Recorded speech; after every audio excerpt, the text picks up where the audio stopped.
महाराज श्री, मेरी जिज्ञासा ये है, जब कभी तीर्थ क्षेत्र पे दान देते हैं तो जो रसीद मिलती है उसमें तीर्थ क्षेत्र का नाम लिखा रहता है, कई बार मूल नायक भगवान की फोटो भी बनी रहती है। शादी के जो कार्ड आते हैं उन पे भी कई बार कुंद कुंद नमा, श्री महावीराय नमा लिखा रहता है। जैसे विमान महोत्सव होगा, विमान महोत्सव का जो ये कमेटी कार्ड जारी करती है उस पे भी भगवान के फोटो, भगवान के नाम लिखे रहते हैं।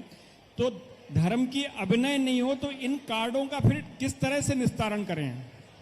इसके लिए हमारे शास्त्रों में प्रावधान ये है कि जब तक उसकी प्रतिष्ठा नहीं होती है तब तक उसकी विनय और अभिनय का ध्यान नहीं देते हैं। जैसे जब मूर्ति बनती है तो मूर्ति को हम जमीन पर भी रख देते हैं, उस पर बैठ कर के भी बनाते हैं।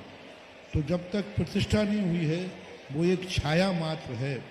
छाया मात्र होने से फ्लैक्स में आदि में फोटो लगाते हैं, इनका अभिनय नहीं माना जाता। जैसे आप लोग मूर्ति को बिना नहाए, बिना धोती दुपट्टा के नहीं छुएंगे, लेकिन उसी भगवान की यदि फोटो है तो आप बिना नहाए भी छू लेते हैं, जेब में भी रख लेते हैं, घर में भी टंगी रहती है।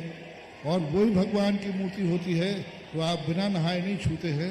तो फोटो में और भगवान की मूर्ति में बेसिक अंतर है।